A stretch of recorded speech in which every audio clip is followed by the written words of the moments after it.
soreness for him isn't a good measure of the appropriate dose for making better gains than he's ever made before. What's up, guys? Welcome back to Muscle Minds with Scott Stevenson. I'm Scott McNally. All of our programming is brought to you by TrueNutrition.com. You can use our code THINK for some high-quality third-party tested supplements. You can get health supplements, performance supplements, protein powders, and a lot more. Definitely drop me a DM if you had any questions about flavors and stuff. I am back here today with the one and only, the thirst trap himself, Scott Stevenson. What's up, man? How you doing?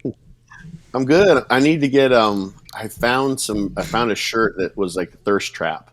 Yeah. It was like a drinking fountain or something like that, you know? Yeah. I want to get that shirt, and the one I also want to get was one that I've seen a couple times now with the only fans only on it, and it's just a shirt with a bunch of fans, like Anastasia, right? Like Derek's fiance. She had one of those she wore. Okay. And it's just like a bunch of fans, like it's like fans only. It's just fans. I thought that was hilarious. I thought that was great. I like that, and I could totally see you wearing that too. Yeah. I got to tell you, Scott, we have gotten. I used this number on drugs and stuff. One of our listeners looked it up, and they did determine that it was a made up number. Though I'm gonna repeat it. I'm gonna use it again. We have gotten a gazillion questions about injectable L Carnitine since last we spoke. In fact, I feel like a couple people were even outraged that we brought up the fact that that L Carnitine can interfere with our ability to use thyroid hormone. I think the reason there was like a little bit of outrage was because people felt like, you know what, I never have seen this happen in my life, which I've never seen it happen either. And I think we weren't like trying to warn people that this could happen to you, but more so just talking about this interesting little side note, which is really good to be aware of.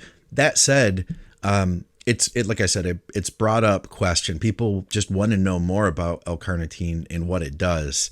And I thought that we could maybe talk a little bit more about it than just telling people that it'll ruin your thyroid if you look at it.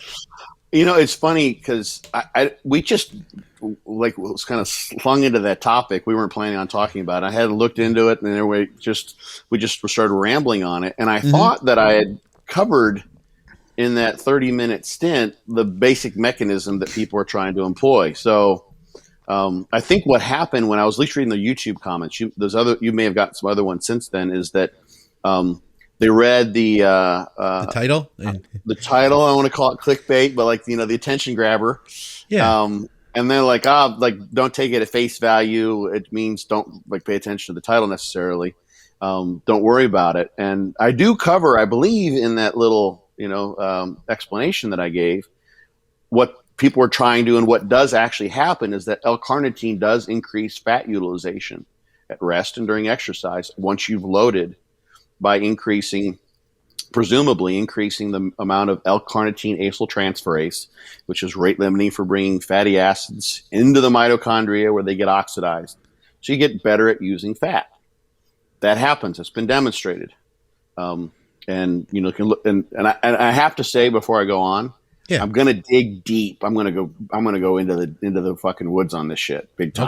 Okay. I just have some other things I'm doing first, and I promise some people have asked me about it. So I don't have all the data. I don't have like the full spiel. You don't have charts for me to pull up. No, not yet, but I will. What I'm gonna do, I think we talked about this before, is we'll talk about it here, and I'll probably put a post up on Instagram because people were asking me about it there. And then I'm going to write an article for John Meadows' site. Which we'll have, so people can go there if they want to read the references and all that kind of stuff. That'd be cool. The full write-up. Yeah. So it's important to note the reason why people are talking about it is because it does help. It does work. There's just that interesting caveat, and I heard from at least one person that thought, what you're talking about makes sense to me, because when I'm dieting down, I seem to be able to tolerate and need a fairly high thyroid dose, like 100 micrograms. Which is high. Which is pretty high. as they diet down. And he's like, could that be because I also use injectable L Carnitine as I diet down? And I'm like, it very well could be. That makes perfect sense because those two are antagonizing one another in the way we talked about. So that would make perfect sense. So it wasn't to say L Carnitine doesn't do what it's been demonstrated to do in shifting fat utilization towards fat use, that it can't help get you leaner. It's that, for instance, let's say for that person or someone in a similar situation, they're using injectable L Carnitine and it works for a while, and then they start getting deeper in their prep and it doesn't seem to work as well.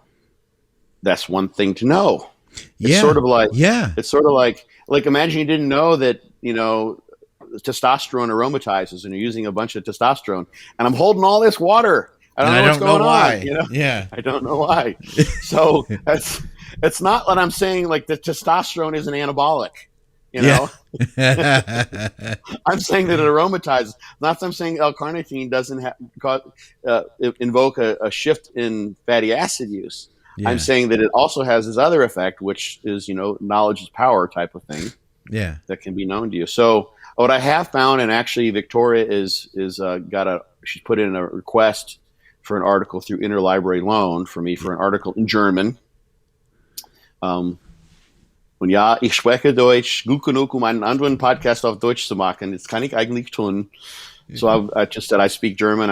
I can do. I've done podcasts in German, and actually I've been working on something else. That's what takes precedence over this topic for a German podcast. But once I get that article, from what I've seen in secondhand sources that have quoted it or pulled from that information, and another source as well, is you can have we're talking like a greater than 50% drop in basal metabolic rate from someone who's hyperthyroid, who gets treated in the 1 to 4 grams a day range orally. So if we assume about 20% about bioavailability from that oral, we're talking about the range of where people would be using injectable thyroid or injectable L Carnitine. So it is used to treat this thyroid storm. It is used to reduce symptoms of thyroid, and it can indeed bring an elevated metabolism from someone who has Graves' disease, who has hyperthyroidism, can bring that metabolic rate down. It has that effect, and a strong one, not just a little itty bitty bit, like a big effect, like literally all the symptoms of tachycardia, elevated heart rate, high metabolic rate, inability to sleep, insomnia, blah, blah, blah. It can remedy those in large part with normal over-the-counter doses. Wow. Yeah. So it's powerful. And I want to get this other paper and dig into that and see what the deal is there and put all the pieces together. The interesting thing is that, at least and the Victorian way, I went a little bit back and forth on this. This is why I want to get the whole picture, so I can try to get all the pieces so I can paint the full picture. You can have some of this symptoms change without seeing changes in things like TSH that are as noticeable as you would expect. And why that is, I've only been able to speculate. So here's the thing. I have to look into and see what's going on with the sensing mechanism in the brain, in the pituitary gland, and then in the thyroid gland, because what's going on there in terms of sensing thyroid and T4 levels may be different than what's going on at the tissue level, where thyroid is acting on a target tissue and impairing metabolic rate there. Because it seems like it's bringing symptoms down and affecting metabolic rate without having nearly the effect on the thyroid axis, the hormonal axis between the pituitary, the thyroid, the target tissues. So what that means, that's the fancy schmancy way of saying that there could be an impact on metabolic rate that doesn't show up in blood work if you're looking at TSH or even T4 or T3 necessarily. And that's what I want to try to dig in and figure out, because the thyroid metabolism is beautifully complex, with binding proteins and antibody possibility, formation of antibodies, reverse thyroid, and like it's a complex little booger, Are so to you speak. so some of the stuff I had been looking at about L-carnitine is positive effects on the brain.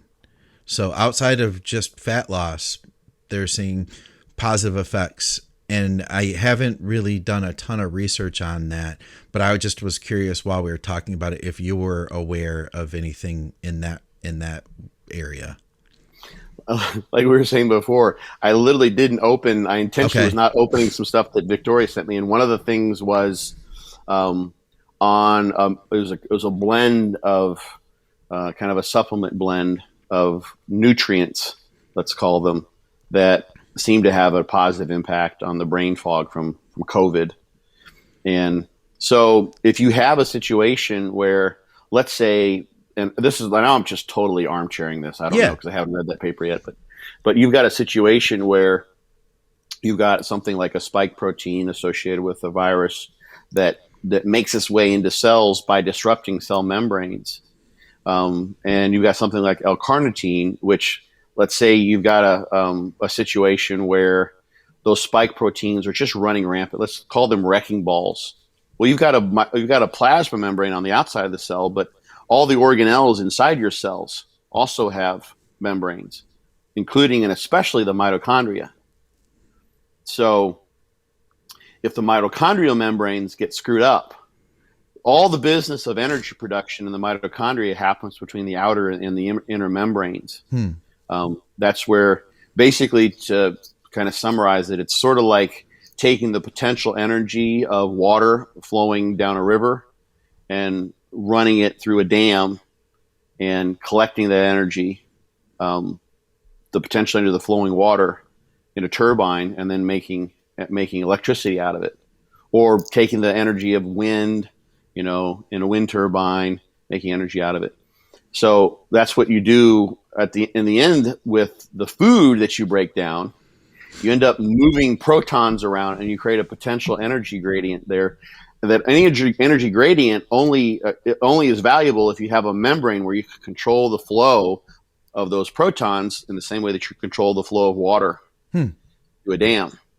And if that membrane screwed up, because let's say something like COVID has thrown things out of whack, and you can somehow, this would be an indirect mechanism, just totally winging this shit out the top of my head, But if you've got a situation where you can give a supplement or some combination of supplements that help with bioenergetics and allow the cell to better handle nutrients, you could sort of, in an indirect way, patch up and fix, or at least sort of remedy in the way that aspirin might remedy, a broken leg. It doesn't fix the broken leg, but it helps you with the pain. You might be able to help with energy metabolism in the brain that's disrupted by fucked up membranes, Hmm. because that's part of what COVID does, has an impact on membranes. And I don't know, I haven't seen any direct evidence on the mitochondria membrane per se, but I just know enough that the spike protein, that's kind of what it does. One of its negative effects is just sort of like a wrecking ball. And that's a way you could possibly sort of remedy things. So anything that's going to help with efficiency, or with, basically, in this case, sort of a metabolic flexibility effect on being able to use more fuels possibly in the mitochondria, that would be what you'd want to have. And L-carnitine, I don't know if there's L-carnitine in this mix of things that was having the effect that you may have, that you're thinking and you've noticed, but it seems like you've got an effect from L-carnitine. Yeah. So It's that's been what's interesting. it's been noticeable. And Mm-hmm. I do have to say that what I need to do is I need to use it without using a pre-workout as well. Because I had gone back to using a half a scoop of pre-workout. Okay. And taking and then I started adding L-carnitine in. And I had already been using the pre-workout, but then I started adding the L-carnitine in, and I started noticing, like, wow, my whole rest of the day, I'm feeling like so much more with it. And I feel so much more clear and focused, because I have dealt with brain fog since I had gotten sick in February, and it's way, way better now. But like right after I had gotten sick, when I first started recovering, I couldn't even do basic math. Like it hurt my brain. It gave me anxiety. Like I felt completely powerless over just doing like real simple tasks mentally. And over time, of course, that continued to. What I had to do was I would sitting on the couch because I really still was sick, and I'd have my laptop with me, and I'd like work for 5 minutes, and then I'd be like, okay, I'm done, and I'd just close the laptop and like just sit there. I can't do anymore, you know. And over time, I was able to extend those periods of time. But the L Carnitine, man, it just seemed to like rip right through that. That said, I also had a dose of caffeine, which I've also done like afternoon coffees, and it's not been like afternoon quad shot espressos.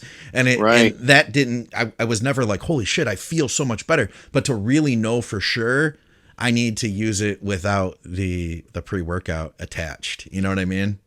Yeah, I do. Actually, it's interesting. Some people get tired from caffeine a little bit. Yeah. That's not everyone. And I've heard that and I don't know, you know, how this has been, if it's at all been directly tested, but I've heard that attributed to potentially an effect of caffeine on blood sugar. So yeah. Somebody goes low, and your brain, you know, likes glucose. This is the complex part about this, you know, what's actually going on here. But if there's, let's say, a glucose sparing effect of the L-carnitine, such that you have plenty of glucose available for your brain, that may be helpful, and that the L-carnitine shifts you to fat more so elsewhere.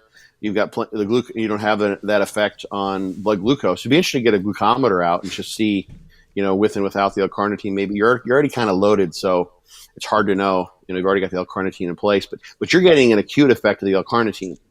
Yes, it sounds like. So that's what's kind of interesting. You know what, though? I am taking a break from it because now that I came to Canada, I didn't want to bring like additional injectable vials and stuff with me, even though I believe you can bring L-carnitine across the border. I just said to myself, you know what? I'm not going to mess with it. So I left that at home.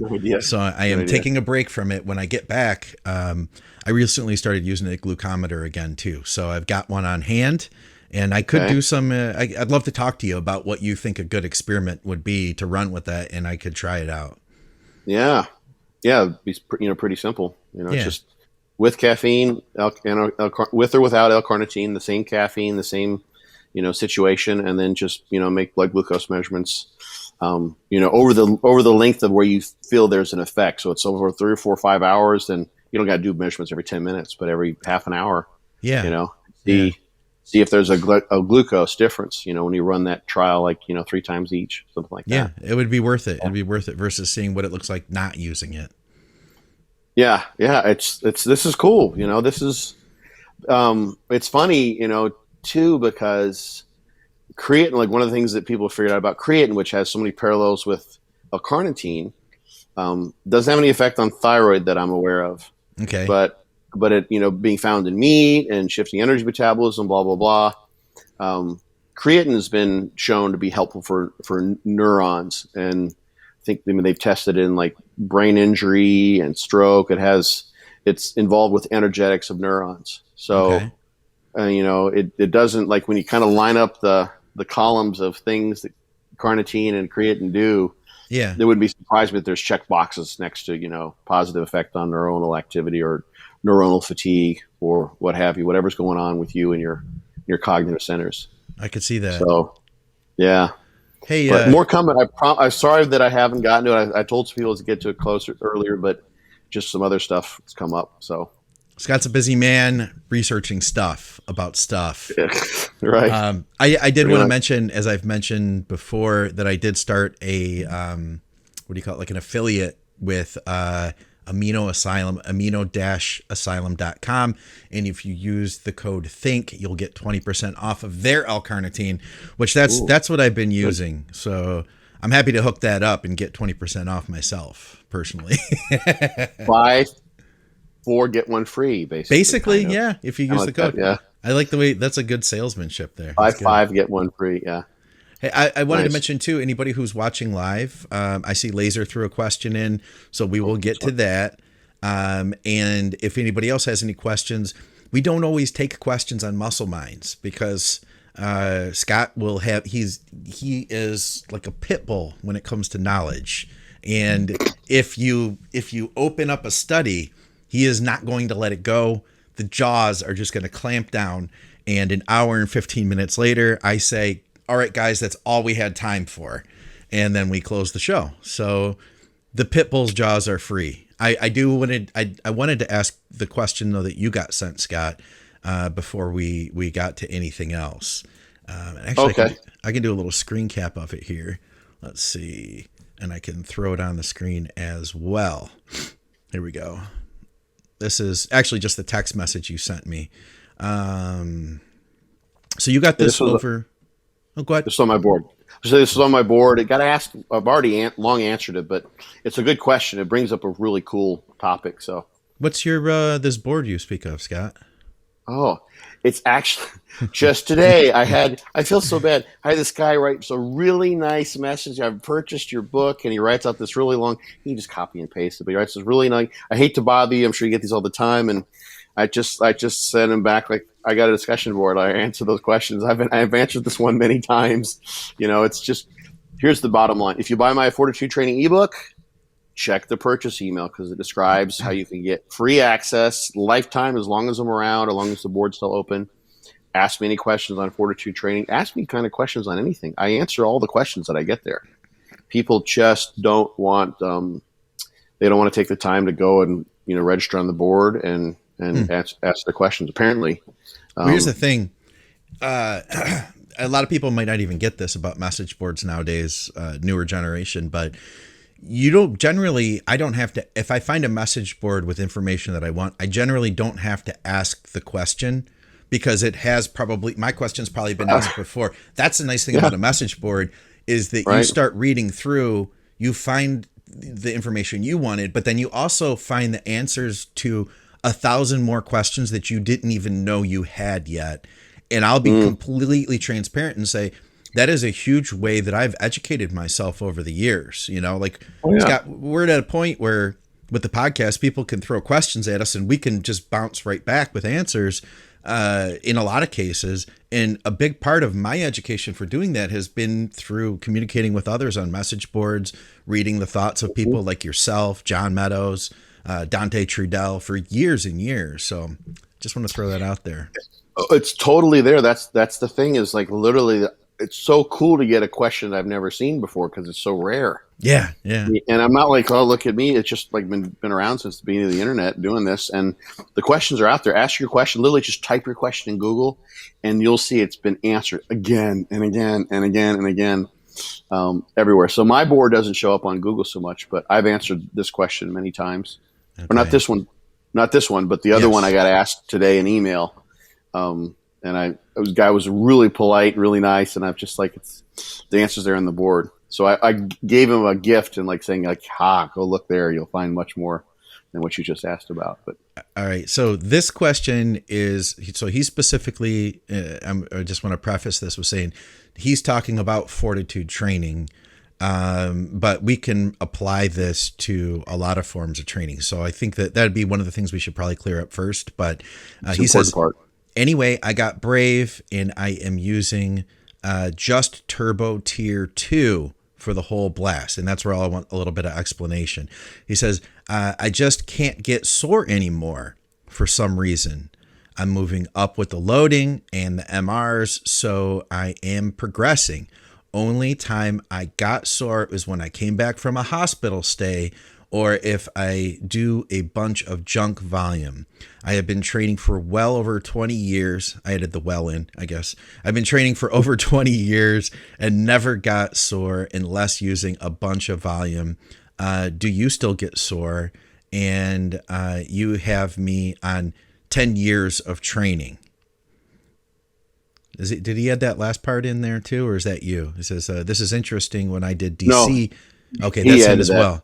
When I did DC many years ago, the same thing happened, but I had my best growth spurt too. So first of all, I want to make clear for anybody who isn't familiar with Fortitude Training, he says that he is just Turbo Tier 2 for the whole blast. What does that mean? So there's two versions of fortitude training, and there's 3 tiers. So tier 1, 3 volume tiers. So tier 1 is the lowest volume, tier 2 is intermediate, tier 3 is the highest volume. And the two programs, the regular, the turbo, and the regular, the basic, I call it, is differ only in frequency. So basically, the part of the pun, the turbo is the volume on the basic, but just spread out so that you train actually everything 4 times a week for people who really want to go high. But you're not going and trying to do 8 sets each day. Yeah. There's 4 days a week training in the training program. Days 1 and 2 are the same in both versions, and as opposed to in the basic version doing like an upper one day 3 and a lower on day 4, or it could be the other way around. You just take the volume and distribute it over those 2 days, so both of those days become full body workouts. So you're doing 4 full body workouts a week, but it's not very much. And tier 2 is the intermediate volume. So there's not a lot of recovery time in there, but recovery time needs to be balanced with the stimulus. So he's not trying to do 15 sets of squats on Friday and come back and do 15 sets of squats on Saturday. In fact, there's, depending on the volume tier, he may only do for quads, which you might consider anywhere between 5 sets and 10 sets or 12 sets. I have to go and look specifically I have to think it all through to give you a more exact number. So he's doing the turbo, which is very high frequency. So you're training everything basically 4 times a week, with the exception of arms, which are getting trained indirectly. So the interesting thing here, just kind of get to this, why I think this is a cool question. One, as I've said many times, answered this question. I'm sore all the time. I get sore really easily. I stay sore as well. That's something I've noticed. And he is growing his best now that he has for a while. And there's some other circumstances that are involved here, but he's sort of coming off a layoff, but he's making great gains and he's not getting sore. And he made some of his best gains ever doing DC training, which I think it does have even less weekly volume than what he's currently doing with fortitude training. He's making great gains. Yeah. So this goes back to the hormesis curve. You do a little bit of a stimulus, you get a little bit of adaptation. I'm going to do it so people can kind of see. Little stimulus, here's your axes. Little stimulus, little adaptation. Little more stimulus, little more adaptation. Somewhere you've got optimal amount of stimulus, optimal amount of adaptation, and then you keep on trying to train more and more and more. You don't adapt as well because what's happening is you're not recovering from the stimulus. Yeah. Completely. You're getting some recovery, and eventually your recovery and your stimulus will be balanced. So you're getting no adaptation. You're going nowhere.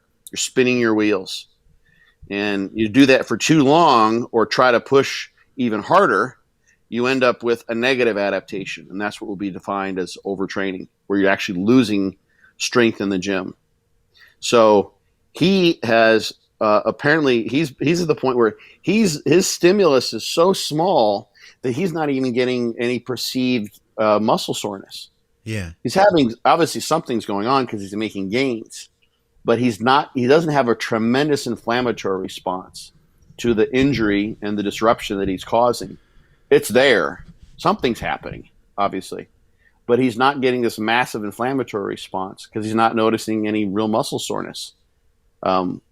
Maybe he would feel different if he waited a week and stretched out. He's okay, maybe there's a little bit of difference, but it's very, very minimal. So he's in this place where he's getting stimulus that he's recovering from completely or really, really well. And what that means is his adaptation is great. He probably has been training. I'm going to just keep drawing the curve. If he is at a place like this where he's got so much stimulus that his adaptation is not optimal, that's where you're going to be sore. The more sets you do, the more sore you're going to be. Yeah. And the less sets you do, the less sore until there's some optimal place. Well, the optimal place for him is a place where he doesn't have or it seems like from these two data points, DC training then and fortitude training now, in comparison to his previous experiences when his gains weren't as good, he's making more optimal or better gains now when he doesn't have any sense of soreness. Soreness for him isn't a good measure of the appropriate dose for making better gains than he's ever made before, or for him, what's closer to an optimal rate of gains. So that's something that John Meadows mentioned many times. When he's really done really well, he wouldn't get sore. You know, he could train like a banshee and not get sore. I can get sore from literally one set. I'll feel it if it's a, like all out, you know, crazy gun to your head type of set. Yeah. So that's the thing that I've learned over the years, is that this is why I even set up in fortitude training the idea of having this intensive cruise where you've got, you know, time off completely at the end of it, is to harness some of the gains that are put in place, they're put in motion from the training that you've done by allowing yourself to actually recover. And I may have mentioned here on the podcast, there's an interesting study that was done with some high frequency blood flow restriction training, a Norwegian study. And they did like 2 periods of training, like a week in between the first and second, and they followed muscle size, and they waited, I think, 20 days after the second period of training. And it was just like twice a day, crazy training, enough to really like blast. These guys must have been just sore as shit. And then they gave them like 3 weeks, and they actually saw growth that only manifested 3 weeks afterwards. No 20 kidding. days. Yeah, 20 days afterwards. Okay. It took a lot of time off. Then that's not typically how people would train in the first place, and that's not typically how long you would take time off. Right. But it's an interesting phenomenon to show, you know what, you know, and I've tried to employ this even a little more regularly when I'm dealing with what the next question might be, the one that got posted on Facebook just now, is waiting until like, okay, you know, I don't want to take so much time off, but, you know, what if I'm really sore? What if I just wait 2 days, wait 4 days? Yeah. You know, normally wouldn't do that. And when I do, when I come back in, I'm rip run ready to go. I notice that like performance gets sprung forward. Everything works really well. I don't get to train as much as I like to if I were to train like that all the time. Right. You know, and there's probably a law of diminishing returns that can come about where you're not getting the cardiovascular conditioning if you're only, you know, training, you know, twice a week. You're, right. You know, you're doing like an upper lower, the only training, like, you know, eventually at some point you're going to have a deconditioning effect that might come into play. Yeah. Because you're not training, you know, like with legs or deadlifts or like high muscle mass engaging exercises enough to keep I noticed in that. shape.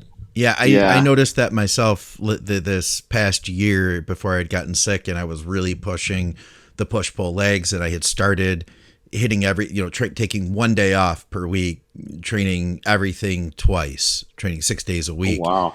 And that's where I started. But as I progressed, that turned into 5, that turned into 4, and then it turned into 3. And basically when I got to 3, I was at my absolute strongest. But I did start to notice that I got gassed a little bit more easily after a while. Right. Like, you know, you could only like, you know, what's the best training? You know, what should I do for my training? How should I change my training? It all relates to, you know, what you were doing before that. You know, we've talked about that a lot. And I feel like, you know, that worked for a period, but it's something I wouldn't be able to do forever and still be my best, you know? And that what you just described there, this is what, you know, strength coaches figured out, you know, decades ago with periodization, like with standard linear periodization, like, you know, hypertrophy, strength, and power phases, you know, the Matveyev linear periodization model. Like you start off, you get yourself into shape, you know, in the case they called it hypertrophy, probably because these guys were coming off of a layoff. So they're growing just because of the novelty of the stimulus. But then you develop a certain baseline fitness that then carries over, but eventually that will fade, you know, so that's when you would go back to a higher volume, different type of approach.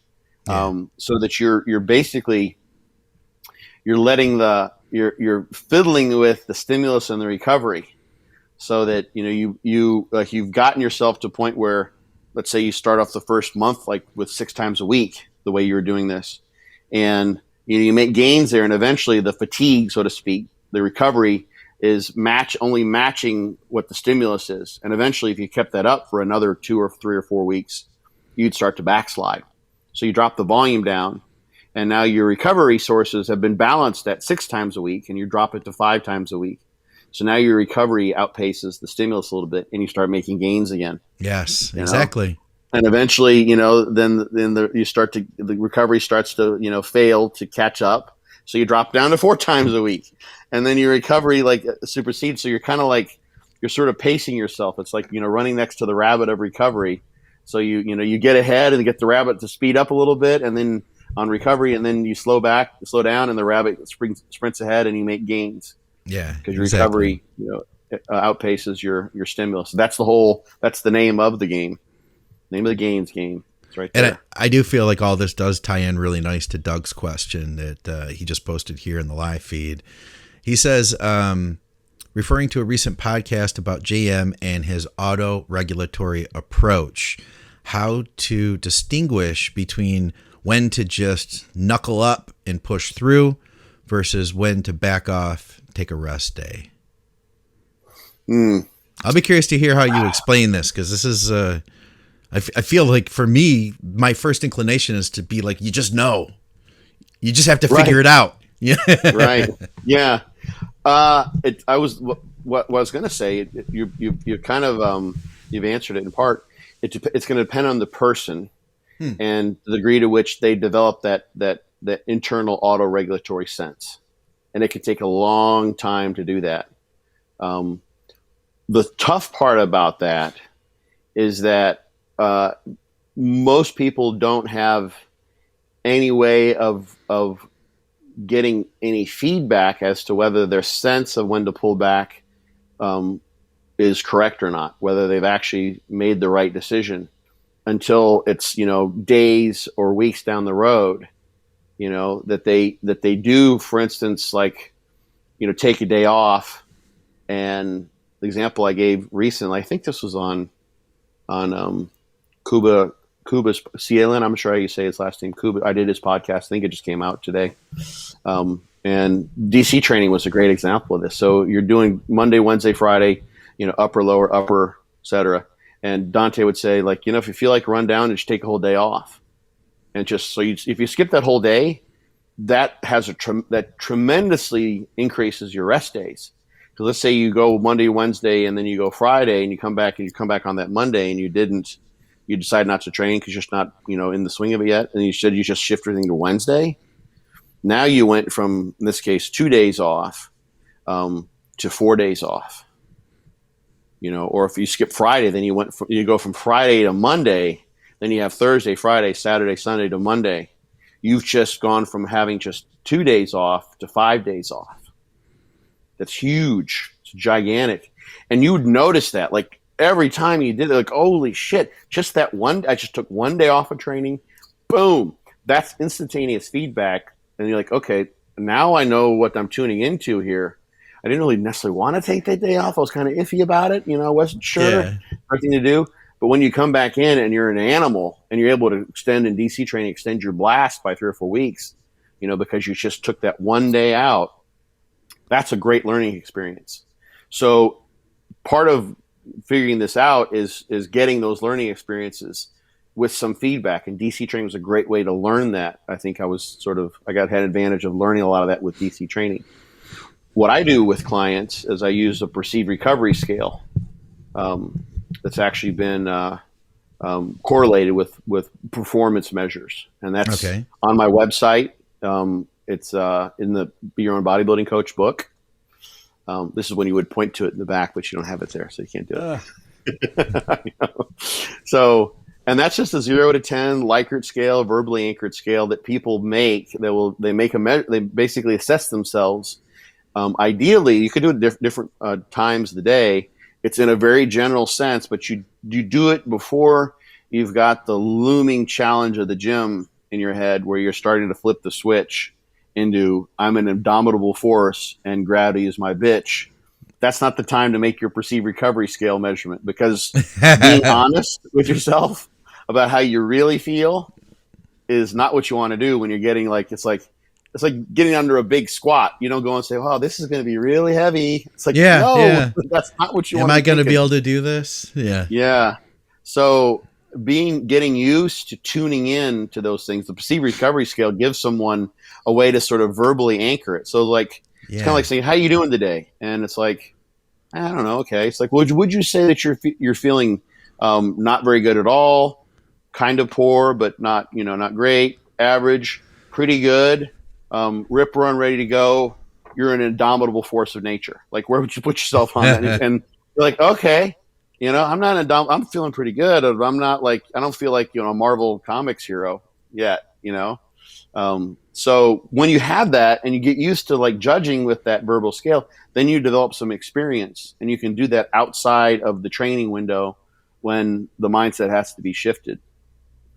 So that's one way to do it. The other, the objective measurements are what's going on with your logbook, and you can too, like, there's all sorts of things that happen in the gym as well. One thing is like when you go in and you pick up that first 45-pound plate, does it feel like a tiddlywink, or does it feel like, oh, gotta throw my body in to get this up on the bar? Yep.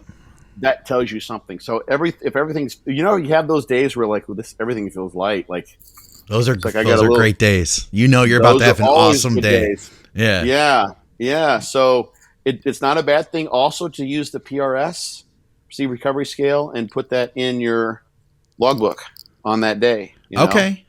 You can even do like RPE measurements, as you're warming up, so you can go back and retrospectively look at that and say, okay, so what's going on here? I'm not quite sure what happened. My PRS seemed great in the morning, but, okay, I'm training at 11 o'clock 2 of these days. And then when I go in at 1 and I sleep in on the weekend, everything seems lighter. I'm doing better. So training day is part of what's going on here. Maybe I need to reschedule my training so that I'm putting the big lifts on the weekends when I have more sleep. Yeah. And in fortitude training, this is one thing you can do is you have the loading sets, the heavy go-to exercises are on day 1 and 2 of that program.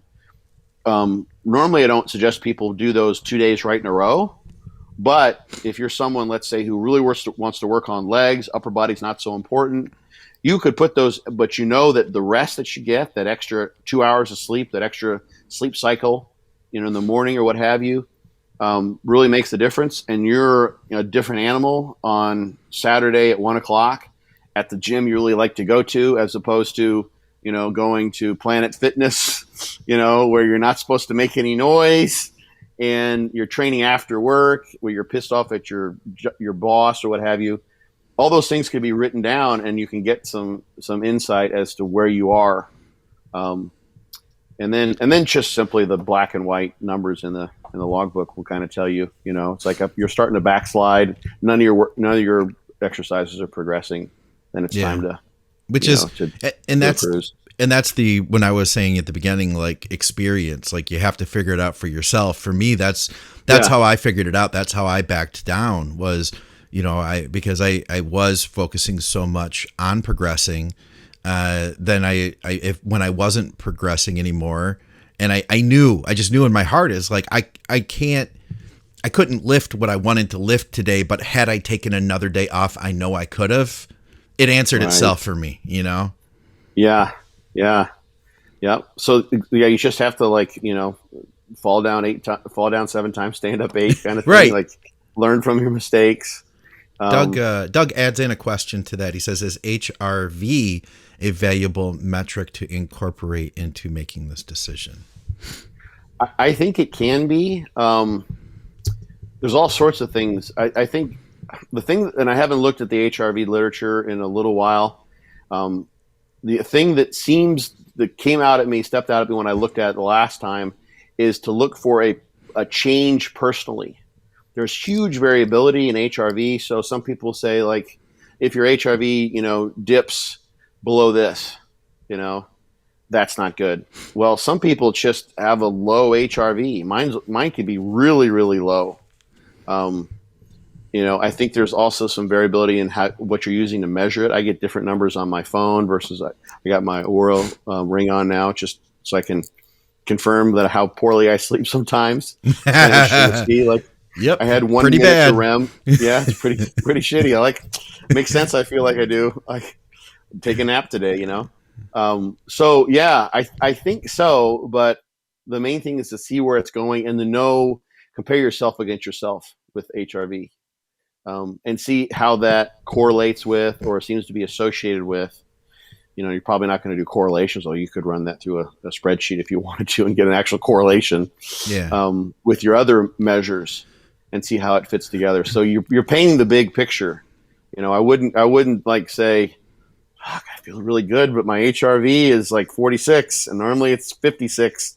Yeah. If below 50, that's 50 is my cutoff. I'm not going to the gym. That's not how I would use it in any way, shape, or form. You know what I've noticed? Oh, I'm sorry. I was just going to say, I noticed that with the whole post-COVID thing, I'll have days that are really good and then days that are not really good. And one way I can predict that is I'll if I do fasted cardio, or even not really even fasted cardio, just a cardio session before my training session. And I'll get on the treadmill and I'll see how much work it takes for me to get my heart rate up. Sometimes I'm walking, 3 miles an hour with a very low incline and I'm already up at 120, 125. And other times I've got that incline cranked. I'm going at 3.5 miles an hour, almost pushing 4, and I'm not even close to 115 yet.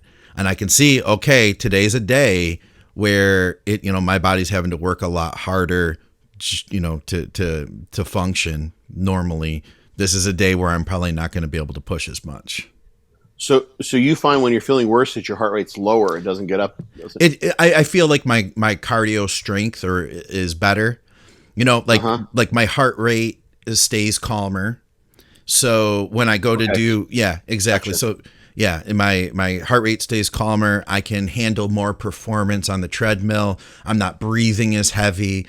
And I'm doing a more output and my heart rate isn't getting cranked up as high versus there's other times where it's like, oh my God, I'm not even walking 3 miles an hour on a small incline and I'm already at 120, Right. Yeah. Elevated rested heart rate is, like one of the big signs of overtraining. Yes. Which is, there you go. Essentially, accumulation of stress. So yeah, you've got a baseline resting heart rate that's probably elevated too. I bet you're right. Yeah, and then so there's a tool, right? Yeah. If you get that far, then you're definitely hurting. Another one, like a simple one related to that, is use of stims. Like if you feel like, oh shit, like I don't think I can even. Hopefully, I can just get to the kitchen so I can make my coffee. And you have to use coffee to keep rolling. Then that's something too. Yeah. So. I've got a list in the Be Your Own Bodybuilding. There's a bunch of things you can do, but it's just sort of like picking your measurements and sticking with them for you as an individual. And so then that's a perfect thing. Like you get on the cardio, you do you do that set speed and incline, and if your heart rate is jacked up, you're like, okay, just gonna keep this in mind, and adjust accordingly. So. True Nutrition has supported our programming now for a number of years, and I'm super grateful for it because they believe in us and I believe in them. I'm sure you guys have heard of Dante Trudell. We talk about him on the shows.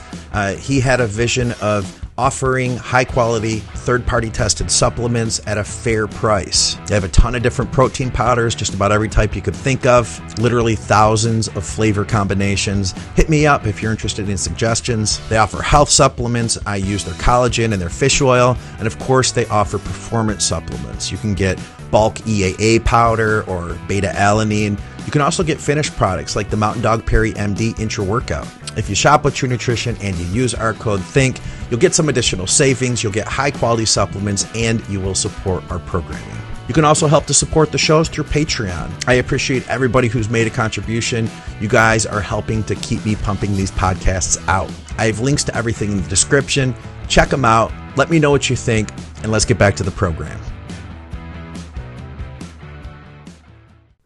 We got a couple more here. All of a sudden, we got a few popping in. So, and then we have our one from Laser as well. So we got 3 we could maybe try to knock through here quickly. I'm just going to grab the one that came up latest, and that was from a former client of mine, Lynn Buscemi.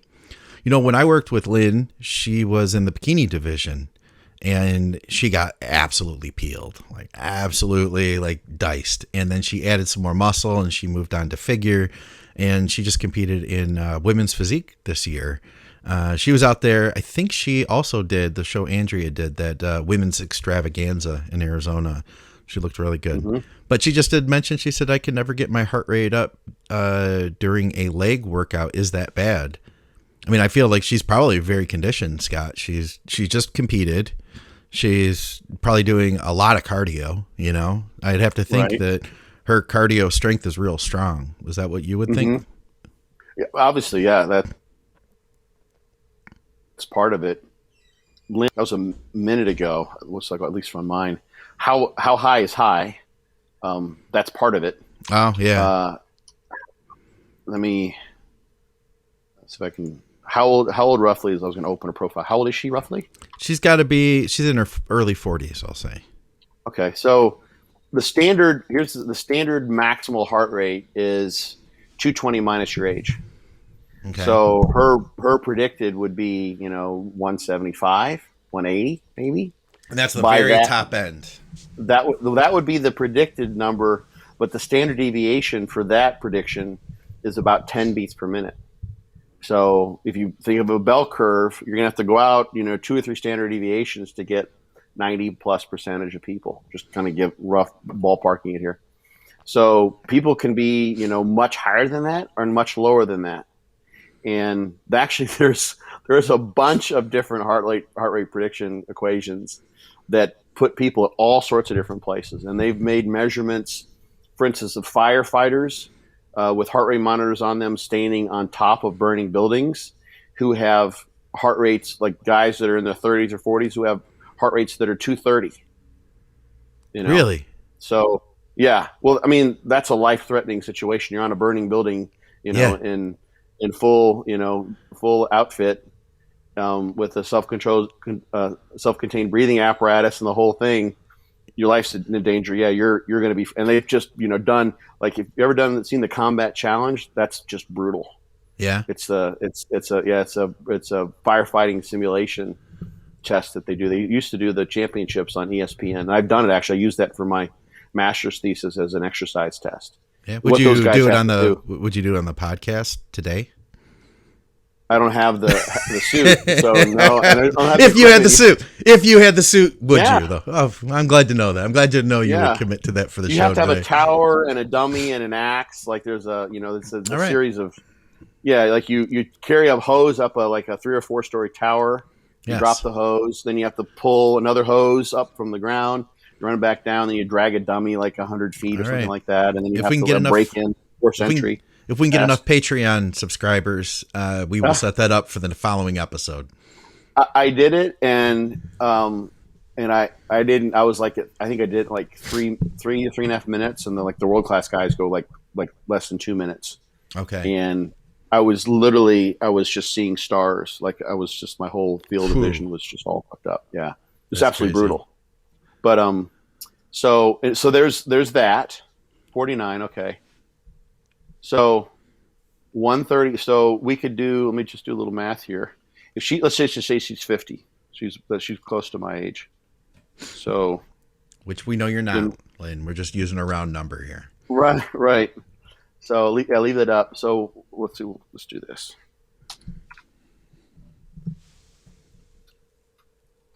So she's at 80% at 130 or so. She's at about 80% of her predicted max heart rate. Okay. 135 divided by 171. We'll put it in that way. That's 79%. So that's pretty good for working out, right? At cardio, if she's at 130, that is 70. Let's say it's 75% of maximal heart rate. Let's say that's what it is. Yeah. That's lactate threshold. In that percentage of your VO2 max would be about where a lactate threshold would be in an elite endurance athlete. She sounds like she's got really good cardio. If her max heart rate's actually a bit higher than that, even if you're around 70% of max heart rate, that's about what you can maintain for exercise stresses lasting longer than about 10 minutes. Okay. So she's kicking ass. She's just kicking butt. All right. That's the long I and short bet, of it. Yeah, I bet if she went, ask her if she's ever tried like a leg press. Have a try if she chooses. So chooses. This isn't a prescription because I haven't. She hasn't signed a consent form with me. But when I do muscle rounds, yeah, like with a leg press or a Smith squat, you can also do them alternating with like a Romanian split squat. Okay. And I've had a heart rate monitor on. I've gotten myself up above. This was just like a couple years ago. I used to have a Fitbit. I remember that. Yeah, and I got over over 200 on the Fitbit. That's the other thing. There's also measurement error potentially. Sure, especially when you get that high, right? Like when you start pushing it. I'll do them, and I'm pretty good at manual measurement because I've been doing it for years. Like we had to do that for the ACSM health fitness instructor test back in 1993. Like while someone's exercising, we used to do them manually. Just because a good check to make sure someone's heart rate's not going crazy. So I'm pretty good at it. I know I'm up in the 180s, 200s. I look at my Apple Watch and it'll tell me I'm at 42. Right. It's awful. So it's also measurement. So it could be, how she's measuring or what she's using to measure. Even the polar, I have a polar. Yeah. It doesn't work for me. Really? Yeah. Well, that's because you're a freak of nature, Scott. Lats maybe push it down out of place or something, but I've literally tried to hold it there and get a measurement and it doesn't work. So it's all fucked up. I'll jump to our other couple questions before we wrap here. This is from Tanya Miller. She says, Scott, how do you feel at this point about the MPS refractory period and its interaction with ample protein feedings being too close together? I understand the MPS spike lasts some amount of time, but does that detract from another spike soon after, or might it just last longer? What does this question even mean, first of all? What the fuck? What's going on here? So she's talking about there's a refractory effect. It's called the muscle full effect in some of the literature, whereby you can when you have a feeding or you present to muscle cells or present to muscle amino acids that turn on muscle protein synthesis, and eventually that protein synthetic effect will fade. And even if you present the muscle, say 2 hours after an initial present, a bolus of amino acids, you present the muscle once again with those essential amino acids, which would normally turn this on, or a full complement of amino acids. It doesn't want to go. It's a refractory effect. Oh. So people talk about like in the erectile dysfunction world, or like with men, this is like the first time I remember like hearing the word, which was typically used before. There's a refractory effect. A guy gets aroused, he has an orgasm, and then there's a refractory period where he can't go again. Yeah. So that's what refractory means. It's like once capable, there has to be some rest break in between. In this case, the muscle protein synthesis can't be turned on again for some period of time. And that comes from basically experiments, with isolated muscle. And actually, Gabe Wilson has a paper where he looked into this. And if you feed carbohydrate, it seems like feeding carbohydrate does actually undo that refractory effect. Oh, okay. Yeah. So part of it seems to point to the idea that it's there's something going on with the energy status of the cell, which makes sense if you're thinking about what a cell would require. In order to turn on protein synthesis, there's a huge energetic requirement. There has to be fuel available.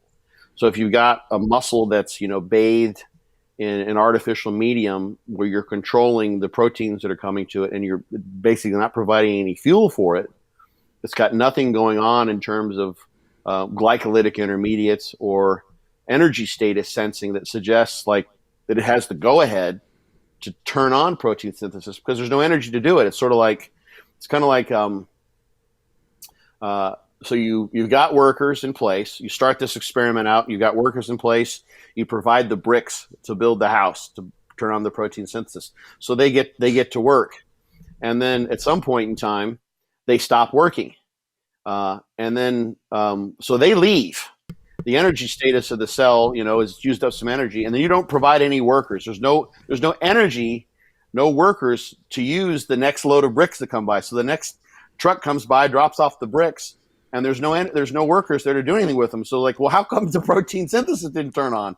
It's because there's no energy. But if you replenish the energy by feeding carbohydrate, glucose, then you will undo this refractory effect. The bricks not being used, the amino acid not being used to turn on protein synthesis is remedied by providing carbohydrate. So, maybe there could be an effect of, and here's the thing too, like if you've got an intact system, let's say you've got someone who's eating protein and they're only eating, protein feedings like every 3 hours or 2 hours, let's say, and you're thinking about that second protein feeding being a problem.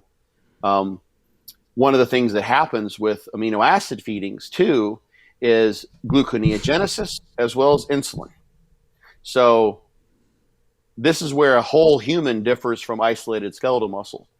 In that isolated skeletal muscle where you bring in the amino acids 2 hours later and you say, there's this refractory effect. It's not doing anything with it. That's in skeletal muscle that doesn't have the other organs and the rest of the body around it. Or you've got a situation where you're controlling glycemia and you've got an insulinemic clamp where you're controlling insulin. So you're keeping all those things the same. Okay. Take a whole person, give them another 50 grams of whey protein 2 hours later. They're going to get an insulin spike and they're going to get gluconeogenesis coming about from that protein that comes in. So they're going to have glucose available and they're going to have insulin, which is going to change energy state. And insulin can actually turn on protein synthesis as long as there's increased blood flow to the area. And you can look, there's a Japanese group, Vegeta, I think is the first name, that did that, has demonstrated that. The people just seem to forget that study. It was pretty well controlled and pretty well done. So different situation in vivo, in the whole person versus in vitro or in situ, sort of artificial situations where they're looking at isolated muscle, where they're controlling what's going to the muscle organ itself. Okay. So not something to worry about. It's not like, guys that are like, you're not seeing anyone who's like, I eat protein every 2 hours and I just don't grow. Yeah. I take in plenty. I mean, here's the thing is like, if you try to like look at the whole big picture, let's say that is refractory effect. You would just maintain the refractory effect if you kept on trying to feed protein. Like it's like if you give protein every 2 hours, you basically keep dampening the protein synthesis effect, and you did that all day long. Then you would have only got protein synthesis from that first feeding, and then all those 2 hour feedings where you put in 25 grams of protein, let's say, over the course of the day, and you tallied up 250 grams of protein during like you wouldn't get anything from that. You would just be like, you'd constantly be, dampening down with this refractory effect. The protein synthesis would come about from that. Okay. It would mean you wouldn't get any growth. The atrophy would be tremendous. It'd be the same if it were true and something that panned out over the course of the day in and day out, week in, week out. Then 25 grams of protein once a day would be the same as 25 grams a day in the morning, and then 25 gram doses the rest of the time, because all those would be inhibiting protein synthesis constantly throughout the day in and day out. And you would be in a negative nitrogen, a negative protein balance, and you would just wither away as if you were only getting 25 grams of protein. Yeah. Which doesn't happen, and lots of guys, eat on a regular basis, which would hypothetically be inducing some of this refractory effect. And it's not something, in fact, what you would see, and more I think about it, you would see a dose response of protein versus muscle growth, let's say. And you can look at the Cermak review article and the Alan Aragon and Brad Schoenfeld have one looking at all the kind of protein timing studies. And this is like one source of evidence looking at, where 1.6 to 2.2 grams per kilogram of protein per day kind of gives you a best growth effect when combined with resistance training. That's sort of where the protein needs seem to be optimized or sort of maxed out. You would see an effect where protein is suboptimal at like the RDA of 0.8 grams per kilogram per day, and like then you get to like 1.2 grams per kilogram per day, you get better growth, And then once you get to like 1.6 to 2.2, that sort of optimal range, that's good. And then if you started taking in more, if you went to 2.5 or went to like 4.0 or 3.6, which is what Alan Aragon, Jose Antonio, another good guy, has done, you would see then a law of diminishing returns, actually a negative effect, because all that protein would be impairing protein synthesis through this refractory effect. And so that you'd eat that so much protein that you would just put the clamp down on your protein synthesis and you'd start losing size with all that extra protein. The more protein you eat, the smaller you get. We don't hear that. That's basically what would happen. And you may be pissing away some of your protein. You don't get any better gains according to Jose's evidence. But you also don't put on body fat too. There's this thermogenic effect of protein, so it really doesn't get disposed of and stored, as it's just so energetically expensive to do that. And the thermic effect is there as well. That you just don't get extra body fat from that. Yeah. But if this refractory effect were something that really panned out in the whole body over the course of time, in those studies you would have. I don't think this is even addressed in there. It would be kind of silly to, but you would see that those guys actually started losing size in the high protein group. They would actually have started going backwards because they're taking in so much protein. It would constantly be in their system. 4 grams per kilogram is a lot. That's 100 pounds for a heavyweight, 220-pound guy. That's 400 grams of protein per day. Yeah, that would which be is a lot. Yeah, I mean, it's a pretty sizable. That's like 8 50-gram protein meals per day. Yeah. Yeah, those guys were really tired of eating protein, from what I understand, after the experiment. I bet. So anyway, yeah, it's something that I don't think really it really doesn't play for those various reasons. It's not really something to worry about. All right, I got one more for you. This is from Laser, and I'm gonna have you read it because I don't know what that term is that he's seeing his chiropractor for. Okay, I think he asked me about this before, and I responded because I have Meralgia Paresthetica. So he started seeing a Paresthetica. Okay. Yeah, he started seeing a chiropractor for Meralgia Paresthetica, and what that is an injury to the femoral cutaneous nerve. This is the thing that's been going on with my left leg for quite a while now. Oh, okay. For me, well, I'll talk about this afterwards, but. So what that causes in that nerve, which innervates the lateral thigh, just from about your hip to about the knee. At least you look at sort of the dermatomes or the innervation diagrams you'll find online. I tend to feel things a little below my knee too, but so there's genetic variation and all that. So the paresthesia could be numbness. I've had numbness there. You Googling it now? No. A little picture. Or pain, or both, or tingling. So a paresthetic, an abnormal sensation of some sort. So he started seeing his chiro for Meralgia Paresthetica, but now learning from people who have it, this is something that can last decades. They may never go away. Am I wasting my time and money seeking treatment? And what advice do you have with proceeding with my barbell training?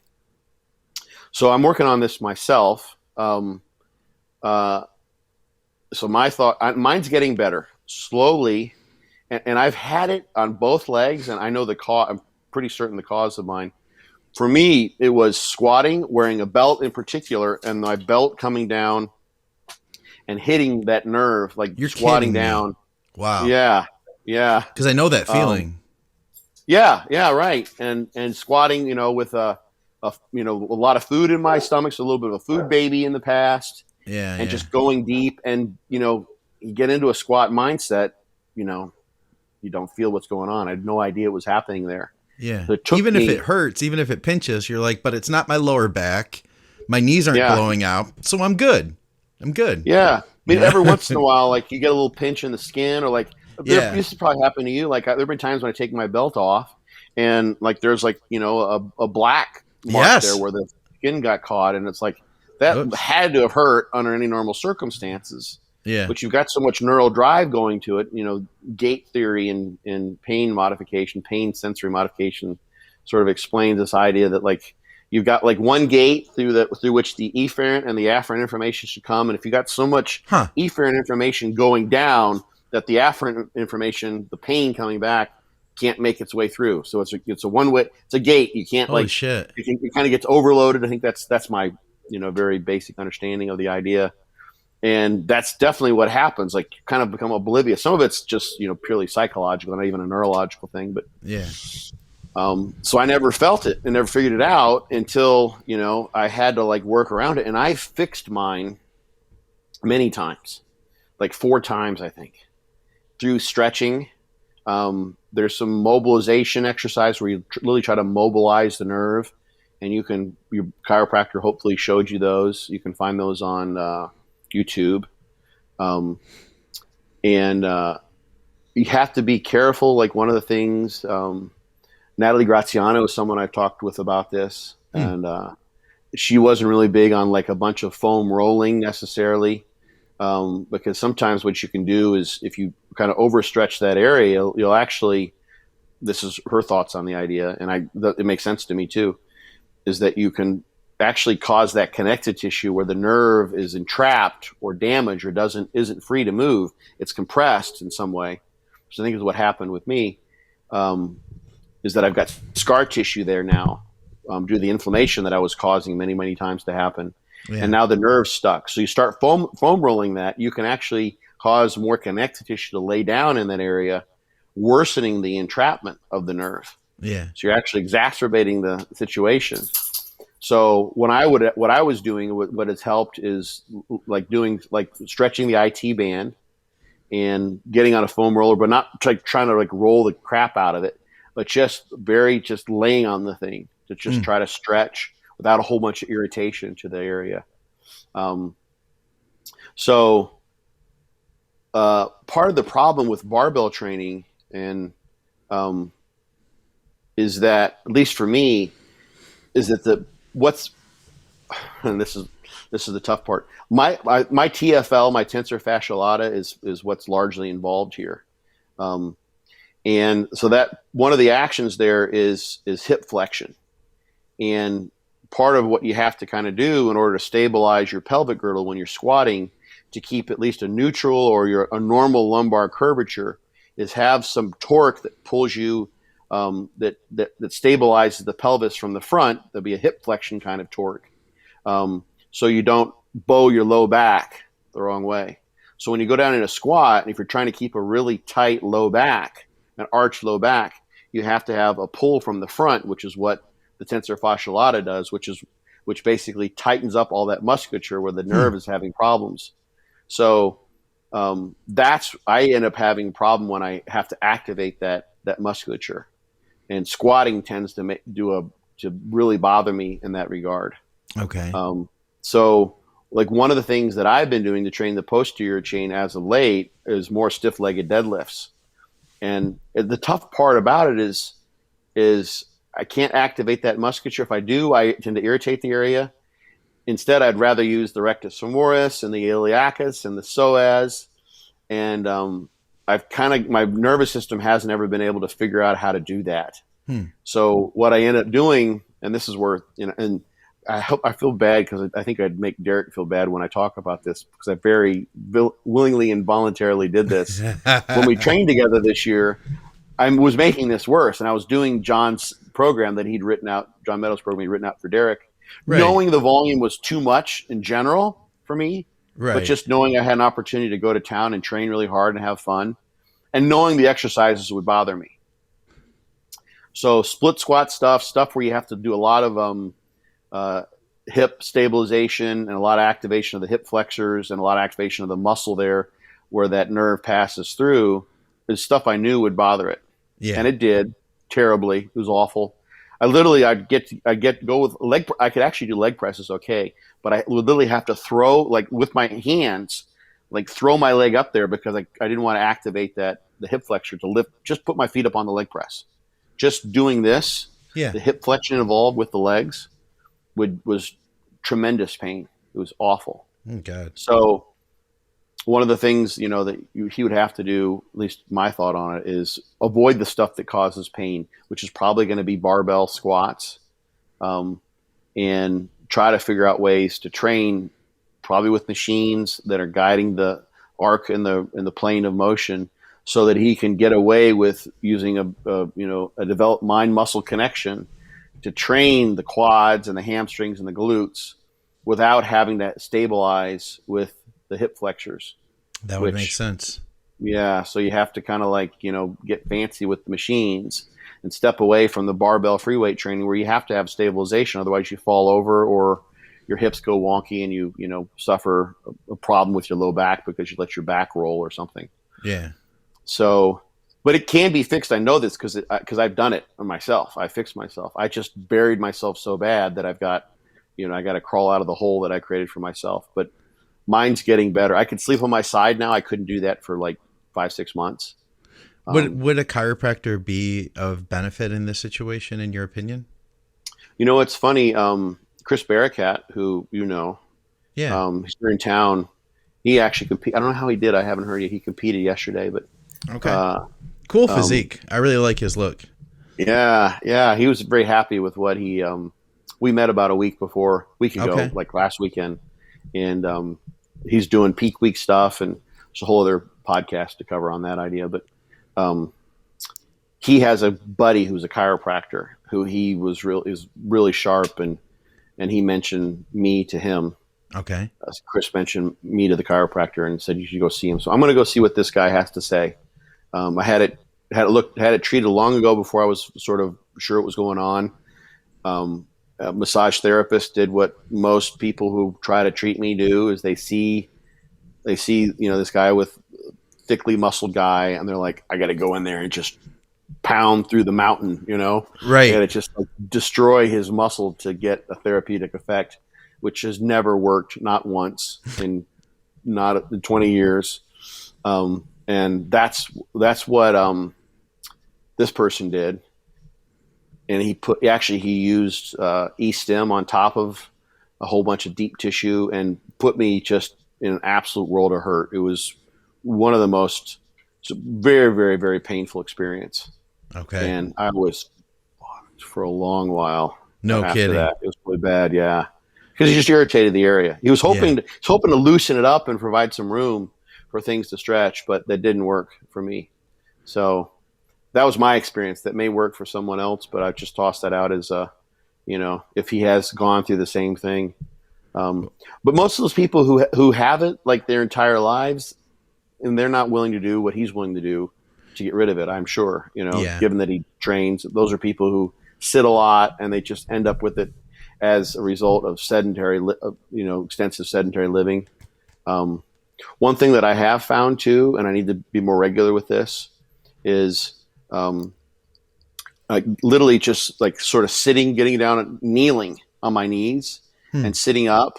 I did this as part of my stretching regime with the hips forward. It seemed to like sort of reset some of my my stretch reflexes to some degree. And I had a period like a couple months ago after doing that, for a couple weeks, where I went on a walk and I was pain free for like probably a third of a mile. I was walking totally normally. It was like a dream come true. I'm like, I'm going to go on a longer walk. Yeah. And I did, and then I got worse. So I walked so far with the dogs that I had so far to walk back that I was limping by the time I got home. So there's another, beware of trying to overdo it if you do get a therapeutic effect, because you could make it worse, which is what I did. Hey, check this out. You just by the messaged way. me something. I messaged it to you so I could open it up myself. There Chris he is. Barakat, grateful to be back on stage and realize the growth that has been produced. All the glory goes to God on my first place victory in a very competitive open light heavyweight bodybuilding class of 7. He said he didn't earn his WNBF pro card tonight as he fell short in the overall to an excellent competitor. However, he is not upset in the slightest. So yeah, congrats to him. You look fantastic, huh? Yeah, it's awesome. So this will be very, very cool. So yeah, I can talk about some of this. So we had the peak week paper that came out. Yeah. And we're wanting to do some follow-up stuff. And we wanted to basically sort of document that the things are happening with muscle glycogen and water and muscle thickness and the filling out, like to quantify some of the known visual effects that you get, when you're flat to when you're full. Yeah. We have a bunch of ideas of doing that. And one of the things that I was sort of concerned about, which seems like it's actually the case. Yeah. Oh, nice. Is that something's going on with the methodology to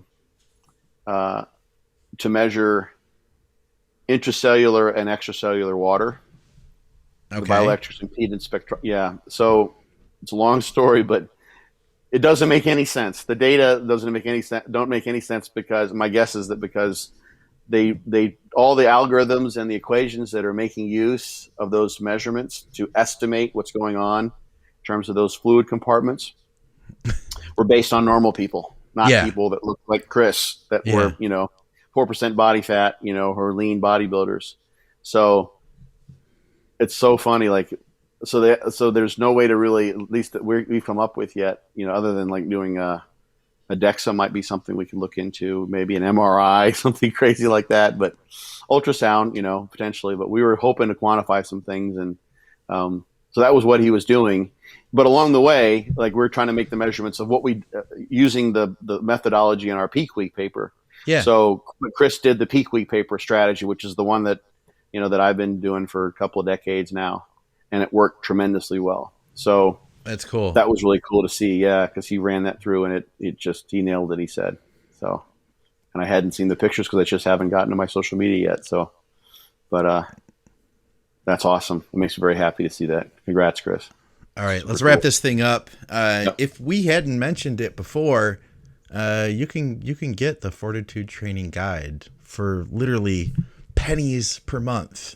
No, I don't know what it would break down to, but $20, that's like less than $2. You could own it for the cost of less than a cup of coffee per month for an entire year.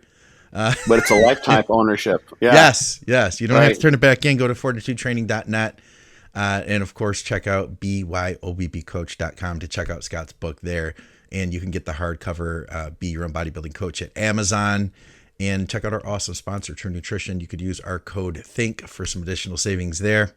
Scott, as always, it has been a pleasure. And this is a nice, fun, like laid back episode, getting to just kind of talk about a bunch of stuff. So, yes, it's just so we don't get anyone up in arms with, the title that you just say bunch of stuff. We could just call it bunch of stuff.